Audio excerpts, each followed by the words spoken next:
Welcome to City Vision University's podcast, providing book summaries of books on rescue missions, city missions, and the Salvation Army. When we think of a rescue, we usually picture like a moment of sudden dramatic intervention. Right, like a movie scene. Exactly. A life preserver tossed into a freezing storm-tossed ocean, or a firefighter violently kicking down a burning door, or a helicopter dropping a basket onto a flooded roof. Yeah, very cinematic. Yeah. We're so conditioned by movies and media to view rescue as this singular explosive event. But what if rescue isn't an event at all?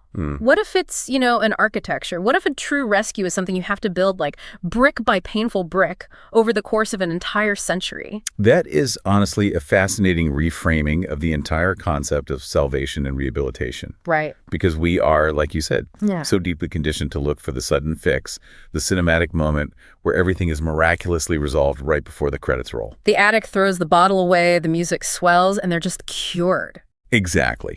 But human brokenness simply doesn't operate on a 2-hour runtime. Definitely not. It's chronic. It's layered. And addressing it requires a structure that is honestly just as persistent as the trauma itself. I love that.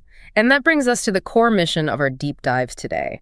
So for you listening, we are exploring the history, the methodology, and the monumental, city-altering impact of the Mel Trotter mission. Which is known today as Mel Trotter Ministries, right? Yes, exactly. Located in Grand Rapids, Michigan. And our entire exploration today is based on a single remarkable source, which is the book Man with a Mission by Leona Hertel. A really incredible text. It is. We're going to unpack how a man who found himself at the absolute suffocating bottom of a liquor-soaked abyss managed to become the architect of a century-long rescue movement. Yeah. We're talking about a movement that fed, clothed, sheltered, and counseled literally millions of people across a rapidly changing 20th century. And as we go through this history, it becomes incredibly clear to you, the listener, that this text isn't just a standard biography of one charismatic man. No, not at all. It really functions as a blueprint for institutional longevity. Yeah. It demonstrates with this startling, granular clarity how a mission can balance the ethereal, spiritual requirement of salvation with the relentless, grinding, physical demands of providing food and shelter. Yeah, the everyday logistics of survival. Exactly. And it shows how an organization does this while navigating massive tectonic societal shifts from the saloon era of the 1900s to the world wars, all the way to modern complexities of urban decay. So before we can really understand the mission, we have to understand the man, because his entire methodology, the very DNA of this institution, was forged in his own utter despair. It really was. So let's trace back to his origins. Mel Trotter was born in 1870 in Illinois. Now, he was the son of a bartender, a man named William Trotter, who reportedly drank just as much as he served. Which is a terrible environment for a kid. Oh, absolutely. So Mel effectively grew up inside the ecosystem of the saloon. And we really need to contextualize what a 19th century saloon actually was. Right. It wasn't just a modern sports bar. Exactly. In a working-class town back then, the saloon was the social hub, the political center, the employment agency, and the bank, all rolled into one. Wow. Yeah. It was an environment essentially designed to trap you. Precisely. And for a child growing up in that specific environment, the scent of stale beer and sawdust, the rhythms of the gambling dens, that wasn't a vice to him. It was just normal. It was the wallpaper of his reality. It completely normalized the chaos. So it's tragically unsurprising that he followed his father right into that life. He steps right into the trap. By age 17, he has learned a trade. He actually becomes a barber. Oh, interesting. Yeah, and he's drawing a genuinely good salary, especially for a teenager in the late 1880s. But the environment just pulls him back in. By 19, he is drinking incredibly heavily, betting his wages on what he called sure shots at the gambling tables, and inevitably just getting fired from job after job. Which initiates this devastating cyclical pattern that honestly anyone familiar with modern addiction will recognize immediately. The geographic cure, right? Yes. He engages in what specialists call the geographic cure. It's this deeply flawed, yet incredibly common belief that if you just change your zip code, you can somehow change your brain chemistry. Right, like if I just move away from these bars, I'll be fine. Exactly. The addict thinks, the problem isn't me, it's this town, it's these people, so they think moving will fix everything. It's the illusion of a clean slate. So he tries it. He moves to Pearl City, Iowa. And while he's there, he actually meets and marries a Christian woman named Lottie Fisher in 1891. Okay. But of course, the new environment doesn't cure the internal disease. The drinking just continues, so he tries the geographic cure again. Where does he go this time? He intentionally moves to a rural area, thinking that, physically distancing himself from the saloons will act as a barrier. Makes logical sense, but addiction doesn't care. Exactly. He fails there, too. Then he moves to Davenport, Iowa, to sell insurance. And in Davenport, he actually manages to stay sober for 11 straight weeks. Wow. 11 weeks is a significant stretch of time for a severe alcoholic in an era without, medical detox or structured recovery programs. There really is. You have to imagine the fragile, tentative hope that must have built up in his wife, Lottie, during those 2.5 months, thinking, he's finally beaten it. We can have a normal life. Only for that hope to be completely violently shattered. Because the physical craving eventually wins out over his willpower. Yeah. And the desperation gets so intense that he actually sells his own horse, which is his primary means of transportation and his livelihood, for selling insurance just to buy drinks. That specific detail is crucial for you to grasp the sheer gravity of his addiction. Selling your horse in the 1890s Midwest isn't like pawning a watch. It's like selling your car today, but worse. Way worse. Sure. It is a catastrophic dismantling of your ability to function in society. Yeah. It highlights the absolute tyranny of the physiological craving he was experiencing. And this rapid deterioration sets the stage for a tragedy that is honestly almost too painful to even read about. It's a true horror story. Yeah, it gets very dark here. Mel and Lottie have a baby boy. And as parents do, Trotter promises to quit over and over again for the sake of his child. But he can't. The disease has him by the throat. He starts staying away from home for days at a time, just lost in the saloons. Then one day, when his son is about 2 years old, Trotter comes home from a staggering 10-day drinking binge. 10 days. Let's pause and think about the physical reality of a 10-day binge. 10 days of continuous alcohol poisoning. That's unimaginable. He walks through the door of his home, likely sick, disoriented, reeking, only to find his baby boy dead in Lottie's arms. The psychological toll of that specific moment on Trotter is almost incomprehensible. I can't even imagine. The source text explicitly states that he felt like a murderer. He internalized a direct causal link between his addiction and his son's death. Because he wasn't there. Exactly. He believed with absolute conviction that if he hadn't spent every dime of their money on alcohol, if he had just been physically present when the child first got sick to fetch a doctor, his son would still be alive. That guilt. The guilt wasn't just a feeling, it was a crushing physical weight that threatened to annihilate his sanity. And how does a man with zero coping mechanisms deal with that level of annihilating guilt? 2 hours after his own 2-year-old son's funeral, he staggers home so incredibly drunk that he is literally blind. Blind from alcohol toxicity. Yes. The alcohol temporarily takes his vision. He is actively trying to drink himself into a state of total oblivion to escape the waking nightmare he's created. Great. Which brings us to a pivotal, freezing moment. January 1897 in Chicago. Let's set the scene. It's the dead of winter. A bitter, howling snowstorm is sweeping off Lake Michigan. And Chicago is still reeling from the economic fallout of the Panic of 1893. Yeah, so the streets are filled with desperate, starving people anyway. Trotter is penniless. The craving is screaming in his veins. So he sells his shoes just to get one last drink. And here we must pause to clarify a historical rumor that circulated for years. Oh, right, the baby shoes rumor. Yes. The rumor was that Trotter sunk so low, he sold his dead baby shoes for a drink. Hertel's book definitively debunks this. Thank goodness. He sold his own shoes. He was shoeless in a Chicago blizzard. Exactly. Thank you for clearing that up, because the reality is grim enough without the embellishment. So he's shoeless, his feet are freezing, he has nothing left to sell, and he heads toward the icy waters of Lake Michigan. With a very dark intent. Yes, with the explicit, determined intention of drowning himself. He had reached a psychological state where the ego is entirely dismantled. There's no pride left, no instinct for self-preservation, no rationalization, just a pure, overwhelming desire to end the agonizing pain of existence. But on his way to the freezing water, tracing a path toward his own death, he happens to pass the Pacific Garden Mission. And outside, there is a man named Tom Mackey. Mackey is an ex-jockey and a former card shark who now works for the mission. He knows the look of a man at the end of his rope. He recognizes his own kind. Exactly. Mackie spots this ragged, shoeless man stumbling toward the lake, steps into his path, and physically nudges Trotter inside the warm mission doors, just sitting him against a wall. It is a profound interception. And inside, the superintendent of the mission, Harry Monroe, spots Trotter. Right. Monroe doesn't ignore him. He actually stops the entire service.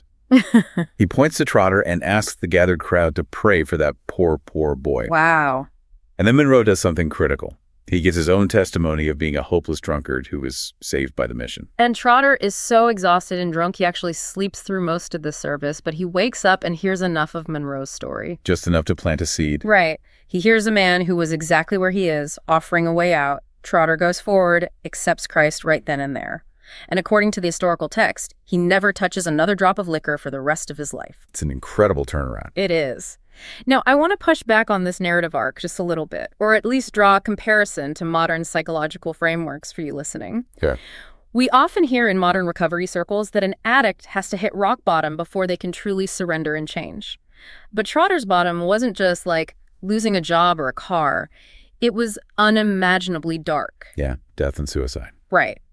So, do you think it's only in that total, terrifying destruction of the ego that a message of redemption can actually break through to someone so deeply entrenched in addiction?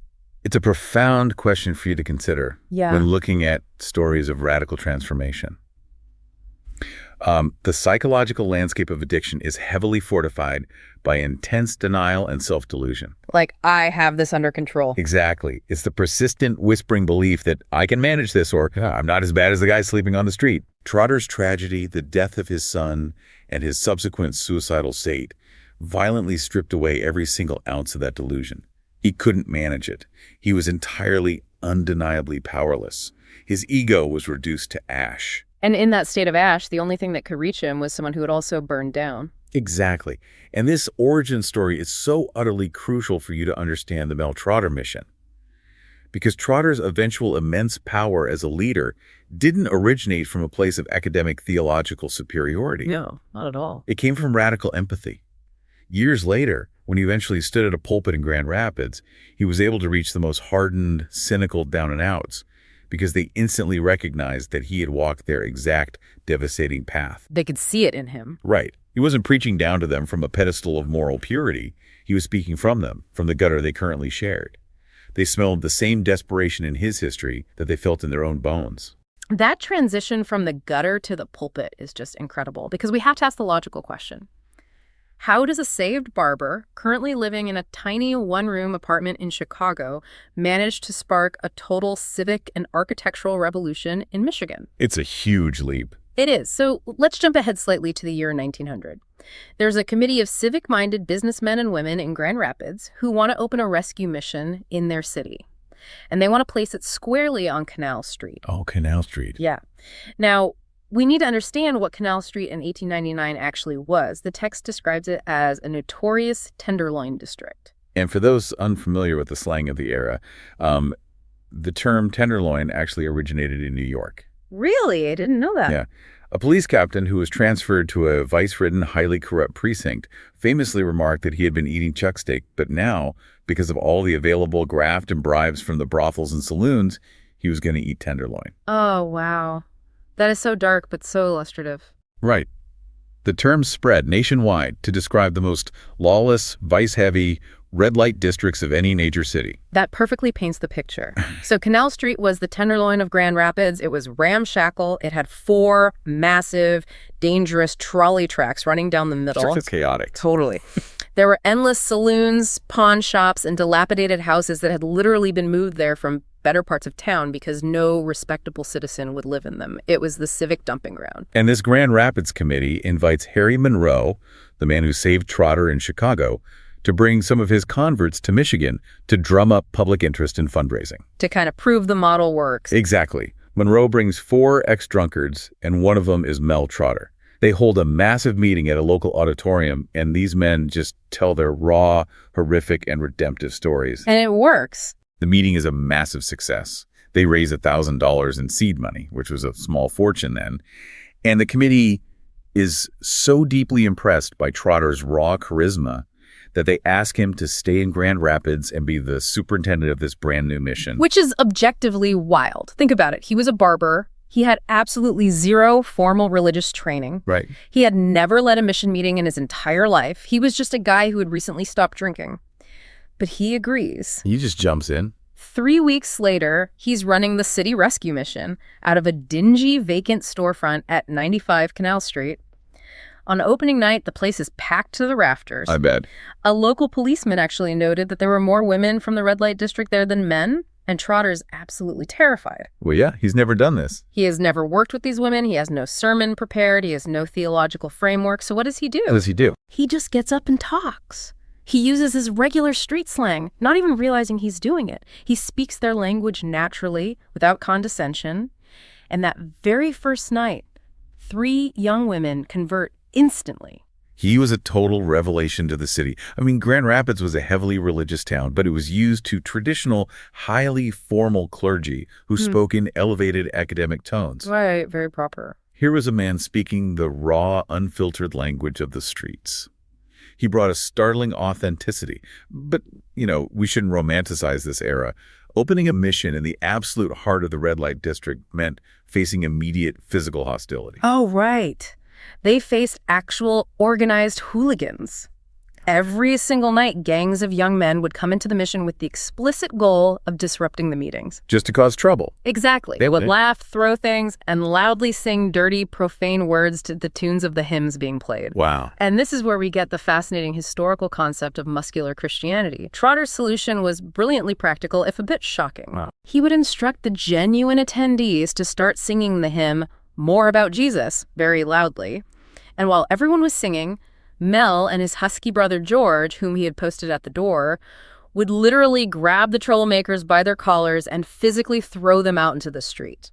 It's a very visceral image. It is. When I first read it, I thought, it's like a modern-day nightclub bouncer running a church service. Oh, yeah. But let me refine that metaphor, because it's more profound than that. It wasn't a bouncer mentality. It was more like an immune system response for a fragile organism. That's a good way to put it. But still, I have to ask you, doesn't physically throwing people into the street conflict with their stated overarching motto of no law but love? How do you reconcile tossing a guy out the door with unconditional grace? It certainly sounds contradictory to our modern ears. We often conflate love with endless tolerance. But to understand this, you have to contextualize the brutal physical environment of Skid Row in the 1900s. It was a dangerous place. Very dangerous. A rescue mission in that district was an incredibly fragile sanctuary. If you allowed disruptors to ruin the service, you were failing the vulnerable people, the abused women, the shivering addicts who were genuinely seeking help. Oh, I see. Trotter was employing early concepts of what we now call tough love, or establishing hard boundaries. Boundaries were just as important as grace in that environment. Because without boundaries, there is no sanctuary. Exactly. He understood that protecting the sanctity and safety of the space was an act of profound love for those who needed it most. He was expelling the pathogen so the organism could heal. That makes perfect sense, especially when you consider how he handled his own authority. He was doing all of this heavy lifting as a layman. Right, he wasn't ordained yet. Because he wasn't an ordained minister, he was constantly having to wake up local official pastors at 2 a.m. to come to the mission to baptize someone who was dying in the street. Oh, wow. Yeah, because he didn't have the ecclesiastical authority to do it himself. It was incredibly inefficient. So in 1905, he goes before the local presbytery to be officially ordained. And according to the book, this ordination examination takes exactly 7 minutes. Which is unheard of. A presbytery examination is usually a grueling theological defense. Exactly. And the dialogue is hilarious. They ask him if he's Calvinist or Arminian. Okay, pause. For those of us who aren't early 20th century theologians, what exactly is the difference between a Calvinist and an Arminian? And why is this question a trap? It's a fundamental theological divide within Protestantism. Essentially, Calvinism emphasizes predestination, the idea that God has already sovereignly chosen who will be saved. Okay. Arminianism, on the other hand, emphasizes human free will, the idea that salvation is available to anyone who actively chooses to accept it. Right. In a formal ordination, leaning too far to one side can alienate members of the presbytery. It's a highly academic, deeply debated question. And Trotter, who has zero formal theological training, just deflects it with a joke. He looks at this panel of educated ministers and says, "My father is Irish." Huh. That's great. Then they try again. They ask him what his specific doctrine is, and he says, "The Monroe Doctrine," referring not to the U.S. foreign policy, but to his mentor from Chicago, Harry Monroe. He's basically saying, I believe what the guy who saved me believes. Exactly. The religious establishment could have easily rejected him right there for being unorthodox, uneducated, and flippant. Oh, for sure. But a very traditional, highly respected minister on the panel, Dr. French, recognized the empirical results happening on Canal Street. He stood up and told the committee, "Who are we to refuse ordination to one whom God has ordained?" That is a profound historic acknowledgement. Really validates his work. It does. It shows that Trotter's true authority didn't come from academic theology textbooks or formal debate. It came from the undeniable, visceral human transformation happening under his watch on Canal Street. And the staggering success of that transformation quickly became its own biggest problem. How so? The mission literally outgrew its physical walls. In their very first year, they recorded 1,500 conversions. They had to build a new one-story building on Market Street, which they threw up in just 44 days. And they funded it partly by selling individual bricks to the public for 10 cents each, a brilliant piece of community buy-in. Very smart fundraising. But soon they had to expand it to 2 stories, fitting 1,000 chairs inside. And still, people were standing out in the street, pressing their faces against the glass to hear him. They desperately needed a massive space. Yes. And as they looked out their south window during a prayer meeting, they set their sights on the Smith Opera House. Now, you have to understand the immense symbolic weight of the Smith Opera House in Grand Rapids at that time. It was a massive 1,100-seat theater located in the absolute center of the Tenderloin District. Right in the thick of it. Yeah. When it was built, it had been handsome and respectable, but by 1903, it had devolved into a notorious hub of moral corruption. It hosted incredibly racy burlesque shows. Liquor was openly hawked in the aisles during performances. Sounds wild. And the curtained private boxes and upstairs club rooms were known to hide unspeakable vice and illicit activities. It was the physical monument to everything the rescue mission was fighting against. So, of course, Mel Trotter looks at this palace of vice and decides he wants it. Naturally. But it costs $47,000. And the mission's treasury, at the end of 1903, has exactly $7.95 in it. Not quite enough. Just a bit short. This kicks off a sequence of events that reads less like a religious history and more like a Hollywood corporate hostile takeover thriller. Okay, I'm bored. Local realtors, Decker and Jean, secure a 60-day option to buy the building for a $5,000 down payment. The owners of the Opera House laugh it off. Because they think it's impossible. Right. They assume this ragtag mission will never raise that kind of money in 2 months, so they go ahead and sign a 4-year lease contract with a touring theatrical company called Empire. Oh, no. But miraculously, through relentless campaigning, the public donates the balance just before the 60 days are up. Which triggers a literal physical real estate war for the property. Because the Empire Theatrical Company holds a lease they believe is valid, they try to forcefully take possession of the building. Yes. Trotter is actually out of town when this crisis hits. He gets word on a Saturday night that the Empire Company is moving in. All the normal passenger trains have stopped running for the night. So what does he do? He manages to flag down and physically halt the limited train, an express train that never stops at Winona Lake. He stops the train. He speeds back to Grand Rapids in the dead of night, and by 5 a.m. Sunday morning, he has armed men, literal armed guards, barricading the heavy doors of the Opera House from the inside. That is insane. The Empire Company arrives, finds themselves locked out, and chaos ensues. There are arson attempts on the building. Trotter receives credible death threats, but he refuses to yield. Wow. He holds the building through the siege, and it officially opens as the Mel Trotter mission in September 1907. Unbelievable. It's an unbelievably cinematic story. But when you step back, it begs the question, why go through all that danger? Yeah, why risk it? Why risk death and arson? Why not just take that $47,000, buy a nice vacant lot in a safer part of town, and build a brand new, clean building? Well, because taking the Smith Opera House wasn't just a real estate transaction. It was a profound public theological statement. A statement to the city. Exactly. By reclaiming the literal epicenter of the city's sin, the mission visually and physically demonstrated its core message to everyone. It proved that the most corrupted, stained things, and by metaphorical extension, the most corrupted, stained people can be redeemed, washed clean, and repurposed for good. That is so powerful. Every person who walked into that former burlesque house to hear a sermon was stepping inside a living metaphor of their own potential salvation. It was a masterstroke of symbolic leadership. That makes the transition to the next phase of their history so compelling. Now that they had this massive, redeemed 1,100-seat space, what exactly were they doing inside it? Because the sheer scale of operations is staggering. It really was an empire of service. We are talking about 23 distinct meetings a week, operating 365 days a year, with the doors open 24 hours a day. They had Friday night Bible classes that swelled to 1,600 members. It was a highly organized, relentless machine of human services. The author, Leona Hertel, refers to it as a laboratory of experimental religion.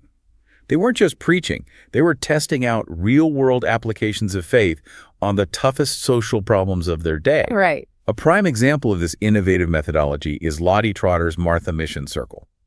Instead of sitting in the mission and demanding that poor, exhausted women come to them, Lottie flipped the model. She took the mission directly to them. He went into their homes. Yes. She and her volunteers brought fabric, needles, and notions directly into the dilapidated homes of impoverished mothers, teaching them how to sew essential items like pillowcases and baby shirts. And the psychological ripple effect of that simple act is absolutely fascinating. By learning a practical skill like sewing, these women inadvertently raised the hygiene and the dignity of their own homes. The text notes a specific phenomenon. When a woman knew the Martha Mission Circle was coming to her house on a Tuesday, she would spend Monday scrubbing her floors spotless because she wanted her home to match the cleanliness she had seen in other women's homes. Oh, that's incredible. It wasn't just a charity handout, It was subtly restoring their agency and pride. Precisely. It utilized peer modeling to elevate the living conditions of an entire neighborhood. And alongside the material and educational help, there was an intense, highly innovative spiritual focus. Like the dark prayer meeting. Yes. Perhaps the most striking example of their unconventional methods. This was a Saturday night meeting specifically for men, held entirely in pitch blackness. Sitting and kneeling in a completely dark room. When I first read that, it sounded almost eerie. Why would they do that? What's the mechanic there? Think deeply about the psychology of shame. These were men who were deeply broken men who had abandoned families, lost jobs, committed crimes, or were actively shivering from alcohol withdrawal. They carried a lot of guilt. A ton of it. By plunging the room into total darkness, Trotter essentially removed all visual distractions, but more importantly, he removed the piercing perceived gaze of judgment. Oh. In the dark, a man could weep openly. He could pray out loud. He could physically break down and tremble without any fear that the man next to him was judging his weakness. Nobody could see them cry. Exactly. It created a profound psychological safety net, resulting in incredibly charged, highly emotional spiritual breakthroughs that simply wouldn't happen in a brightly lit room. It sounds incredibly similar to the mechanics of modern anonymous group therapy, where the removal of judgment is the catalyst for honesty. It's very similar. They also extended the safety net outward, beyond the walls of the mission. They established a robust jail ministry run by Reverend C.R. Rodarmel.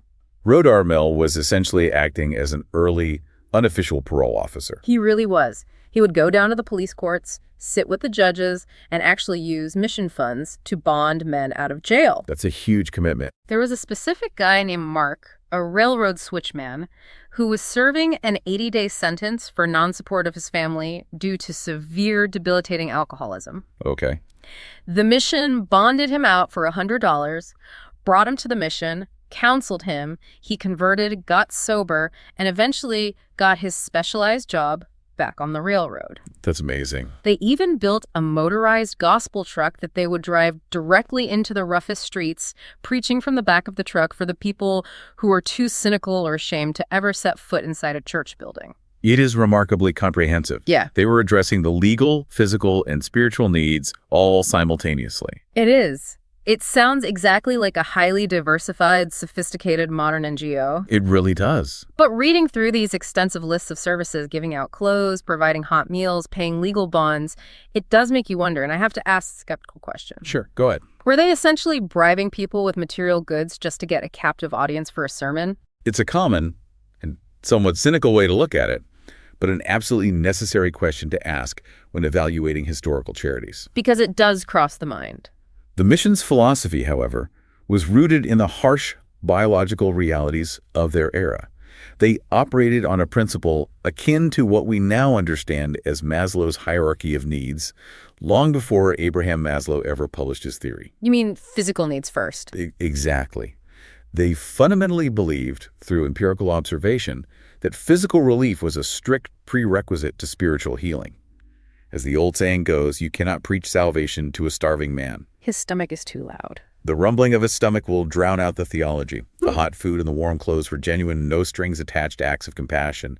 But yes, the ultimate stated goal was always the saving of the soul. Right.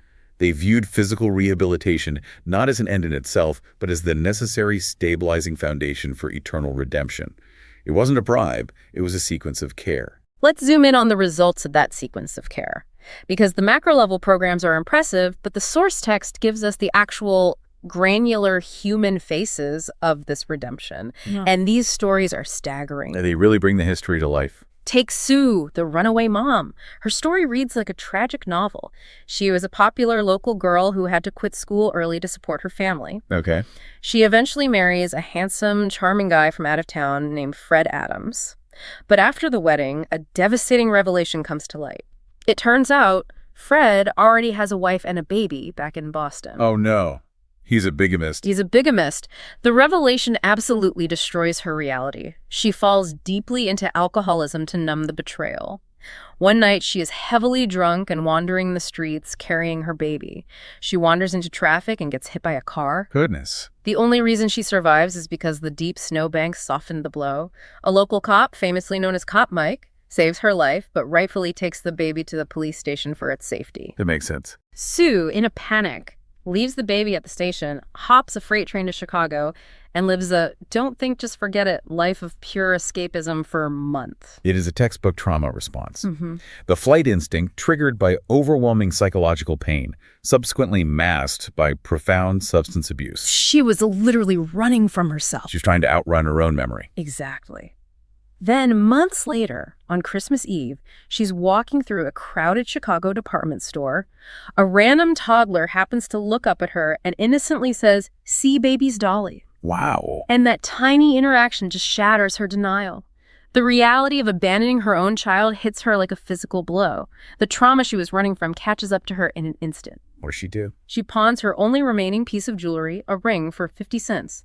She uses the money to take a train back to Grand Rapids, and miraculously, she wanders into the Mel Trotter mission right as Mel is delivering a Christmas sermon. Incredible timing. She converts that night, gets entirely sober, and ends up working in the mission's alteration department, dedicating the rest of her life to helping other runaway, traumatized girls. And at the mission, Sue meets a woman named Sophia Booner, who becomes her roommate and closest confidant. Another amazing story. Sophia eventually confesses to Sue that she had a remarkably similar, deeply tragic past, also dealing with the devastating loss of a child.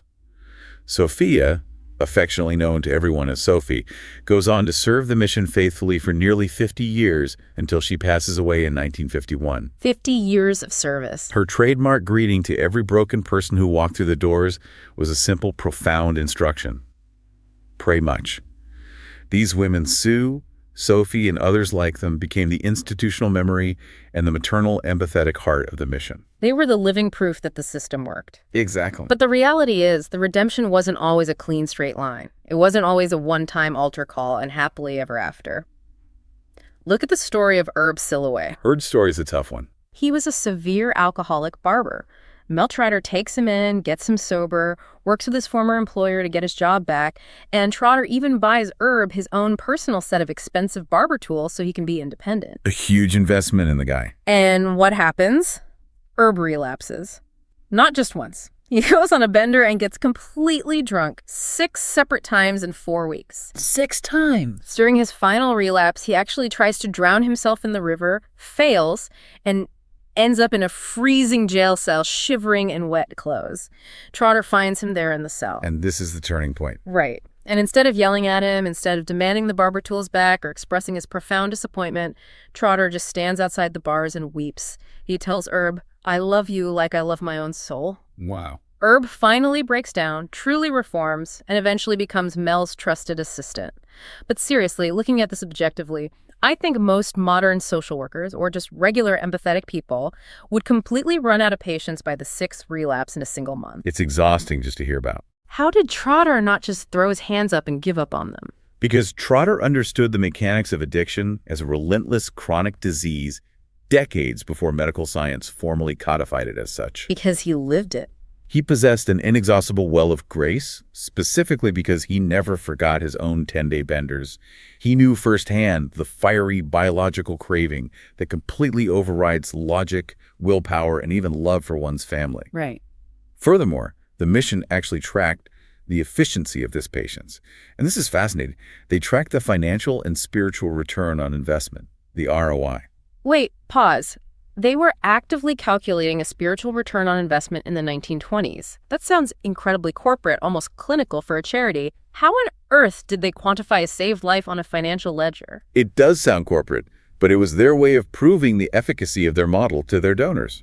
They calculated the total operating cost of the mission: food, heat, rent, salaries, and divided it by the number of recorded, sustained conversions and rehabilitations. And what was the number? The book explicitly states that they calculated that for every $4.60 the mission spent, a life was saved. $4.60. To Trotter, that was the ultimate bargain. He believed that as long as a person was still breathing, the investment of grace, even after 6 relapses, was worth the $4.60.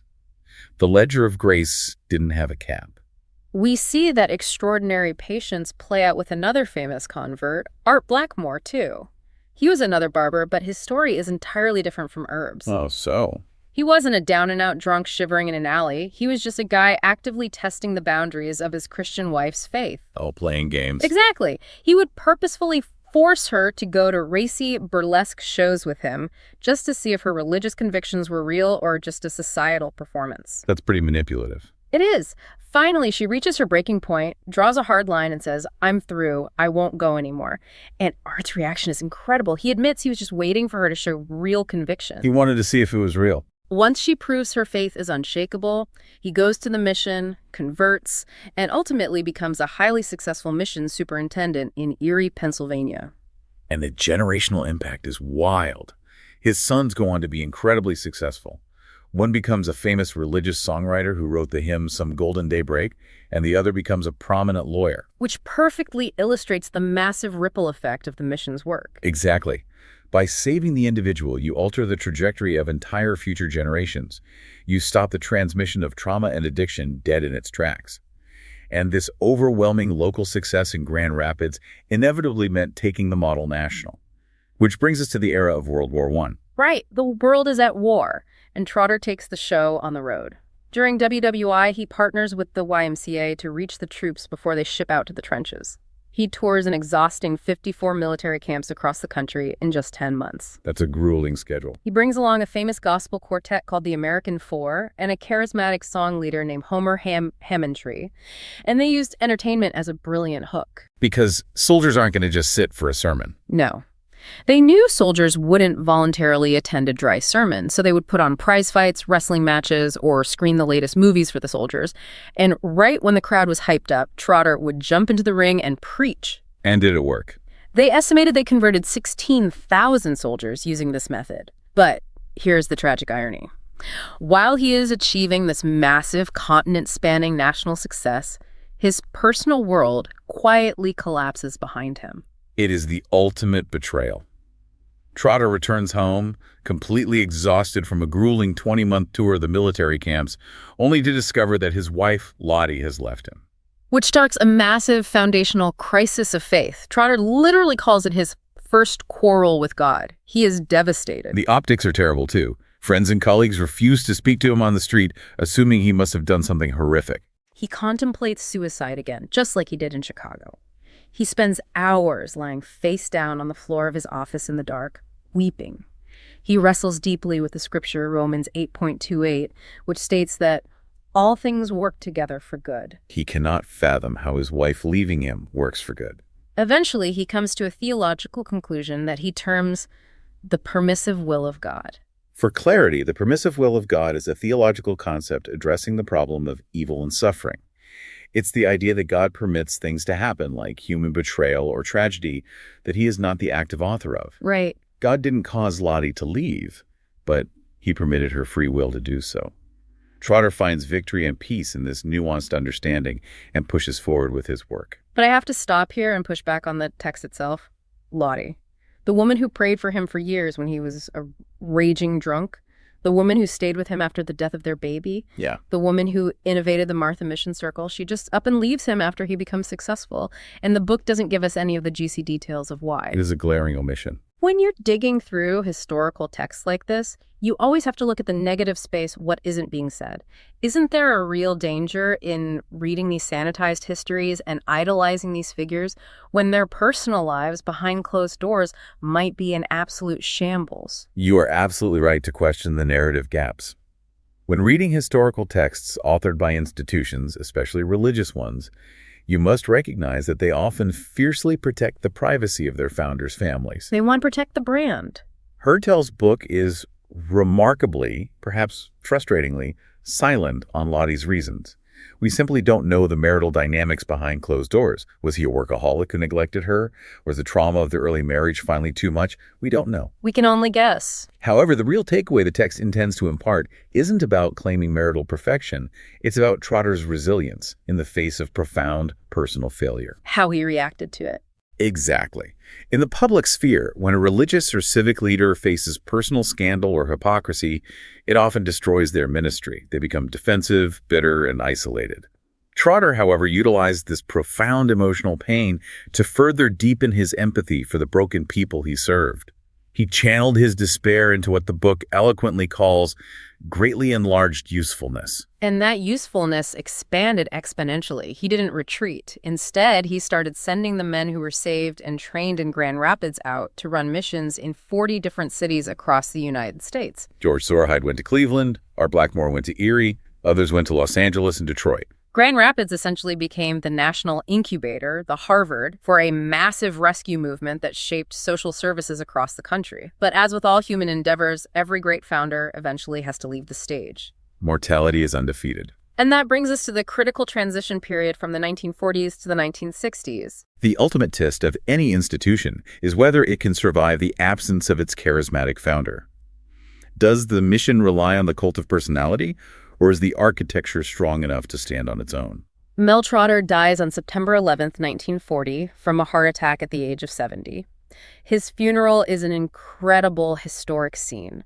It is packed to the doors with outcasts, shivering addicts, and women from Skid Row sitting shoulder to shoulder right next to wealthy civic leaders, mayors, and politicians. What a picture of his legacy. The board officially renames the institution the Mel Trotter Rescue Mission in his explicit honor.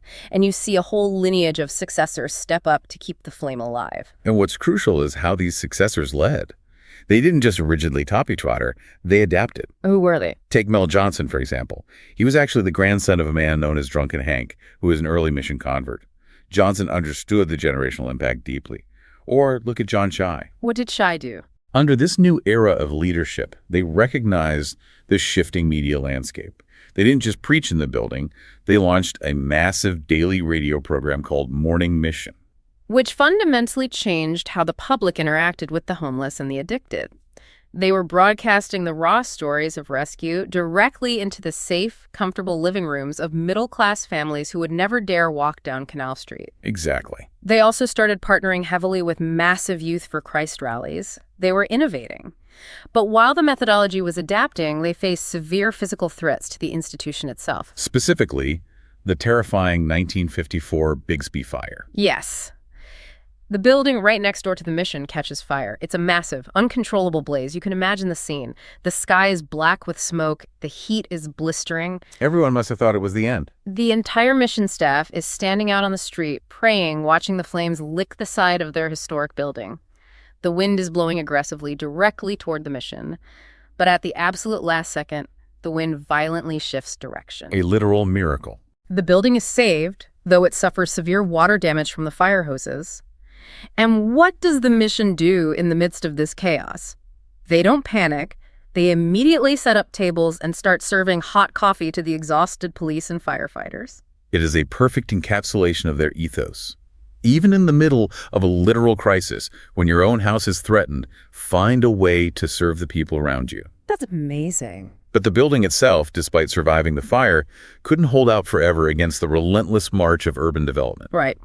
In 1956, the unthinkable happens. The historic Smith Opera House the building Trotter fought so hard for, the building he stopped a train for, barricaded and redeemed, is sold and demolished to make way for a 2-story parking ramp, a parking garage. It's heartbreaking. The mission is forced to move to temporary quarters in the Heyman building. Then they bounce to the old Kent Theater and Oaks Hotel, and finally, after years of displacement, they move to a renovated Salvation Army building on Commerce Avenue in 1968. I have to admit, reading this honestly hurts. Yeah, it does. This incredibly symbolic, hard-won building torn down for sedans to park. Didn't they fight the city to keep it? It feels like a tragic, profound loss of history. But this is where the text offers a critical lesson for you regarding institutional longevity. What's the lesson? The book explicitly notes that the old opera house had become a massive financial liability. The maintenance, the heating, the crumbling infrastructure, it was eating up vast financial resources that could be used for actual human rescue. Ah, I see.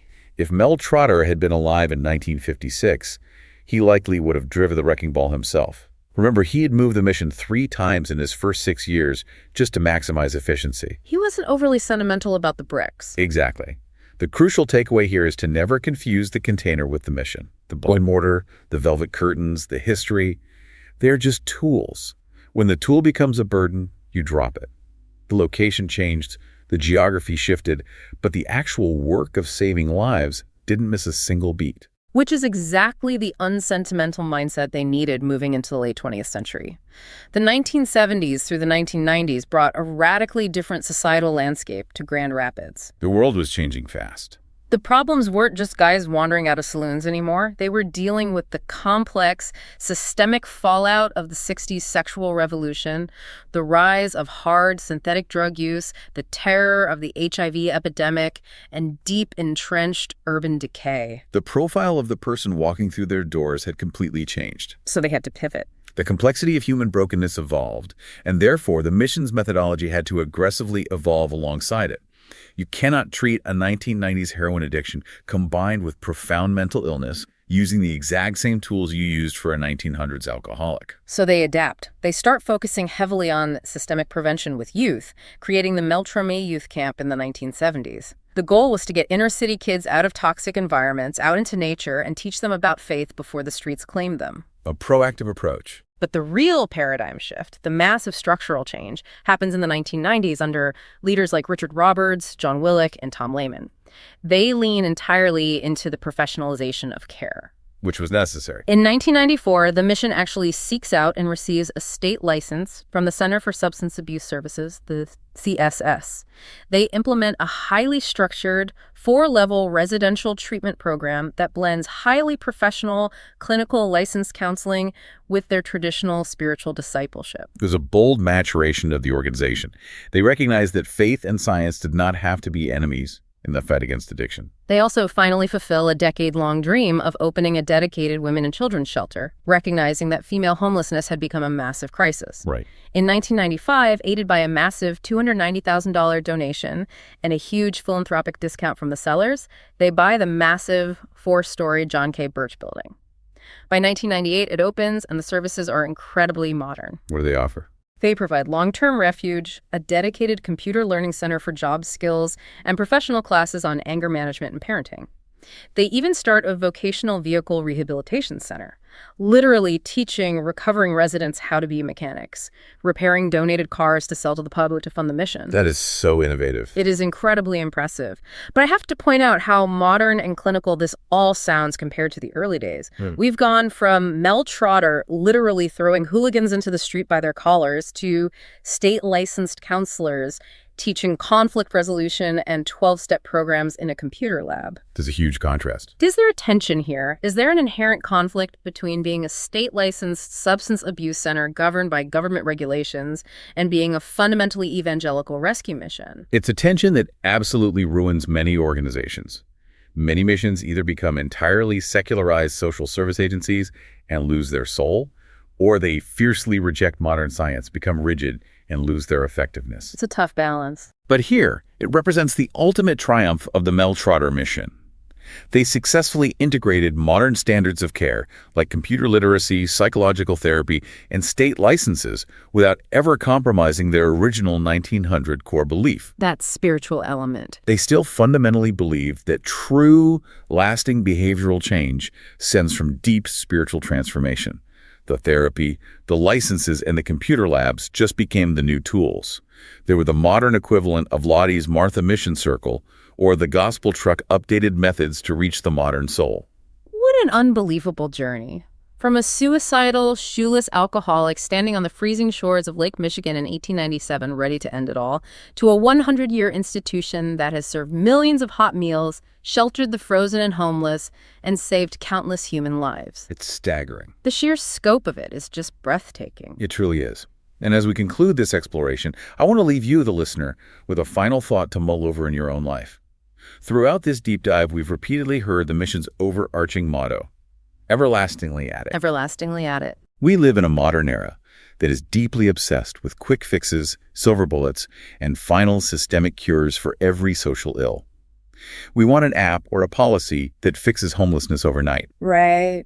But the century-long history of the Trotter mission suggests a different, more sobering reality. It suggests that human brokenness isn't a simple puzzle to be permanently solved. It is a chronic, recurring condition requiring daily, relentless, everlasting grace. Wow. As you look at the seemingly insurmountable social problems in your own community today, the addiction, the isolation, the poverty, ask yourself, are you looking for a silver bullet, or are you willing to roll up your sleeves and just be everlastingly at it? That is a profoundly powerful question to carry with us. Whether you're a doctor looking at an x-ray of a broken arm or a neighbor wading into the murky, muddy waters of human trauma and addiction, the work requires inexhaustible patience. Thank you for joining us on this deep dive into the legacy of Trotter. Until next time, keep questioning, keep learning, and always keep looking beneath the surface.